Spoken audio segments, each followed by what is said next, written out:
Now, folks, I want to bring in Dr. Barry Friedberg. He is a top-notch, well-known anesthesiologist who was recently questioned by Dr. Conrad Murray's defense attorneys. Now, I want to tell you about Dr. Friedberg a little bit. He's the founder and president of the Goldilocks Anesthesia Foundation and the author of the book, Getting Over Going Under.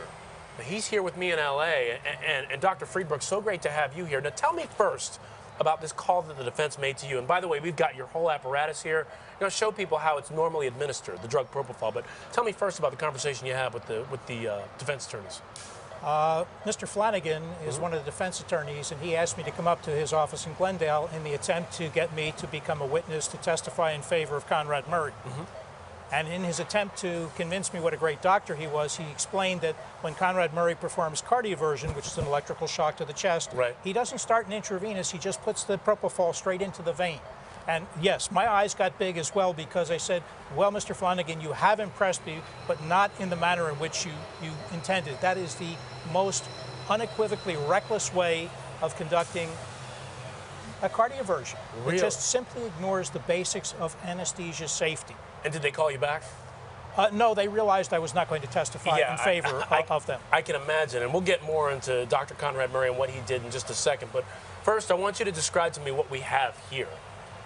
This is the propofol administration process. Right. Okay. In the front, we have what's called a pulse oximeter. And anybody who's seen any medical shows knows that the patient has a sensor on their fingertip. And if you listen carefully, you can hear that there's a sound as well as a waveform. And what happens when the patient's oxygen goes down is the tone goes from beep, beep, beep to beep, beep, beep, beep.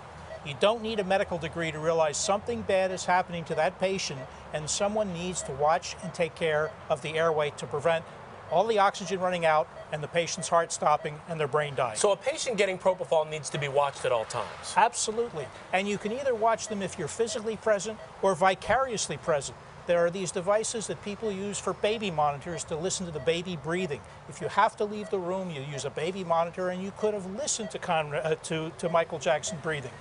But of course, that assumes you have any due diligence when it comes to the normal safety precautions that are well established, 20 years established. Yeah. All right, let's take a look at, by the way, Michael Jackson's autopsy report. This is what they call the anesthesiology consultation, and take a look at some of the things they're saying in this. Standard of care for administering propofol was not met. No evidence of an infusion pump for control of IV infusion. No monitors found at the scene. Now, Dr. Friedberg, tell us what that means in terms of this apparatus we see here, because this that we see is the way it should have been done. Precisely. This is an infusion pump which allows you to control absolutely how much drug is being given on a second-by-second basis. What you see here is an infusion bag, which is a very crude way of giving propofol. And I'd like to know if our cameras can just take a look at this infusion bag right here. And folks, if you see this right here, just go over a little bit, please, to the other side where the white substance is. Folks, this right here that you see my pen going over, this is the propofol. That's why they call it milk. You see that milky color? Exactly. Michael wasn't the first person to call it milk of anesthesia or call it as milk. It's a very common expression. Okay. So at any rate, at the very least, someone has to have eyes on the patient and a pulse oximeter. Now, a brain monitor is clearly above Conrad Murray's pay grade. Okay. But what does this brain monitor do? What the brain monitor does is... Because this is something else that wasn't at the scene. Exactly. Okay. The brain monitor is connected to a sensor on the forehead, and it gives us a number between 0 and 100 that lets us know exactly how the propofol is affecting the brain.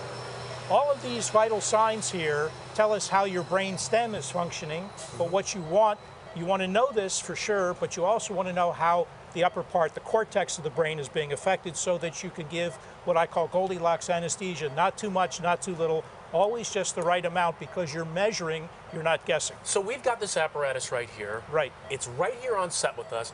Here's my question for you. Dr. Conrad Murray, maybe his attorneys would argue, well, you got the apparatus right here, you're able to administer it right here.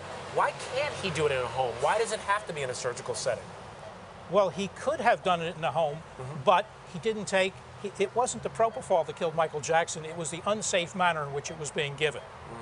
Now, the defense is going to claim that they had a pulse oximeter, but because Murray was out of the room, he couldn't hear it. Well, that's the same thing as not having a pulse oximeter at all, okay? like I said, sure, if you have to leave the room, have a baby monitor and you could hear the pulse oximeter from outside the room, or you could hear Mr. Jackson breathing.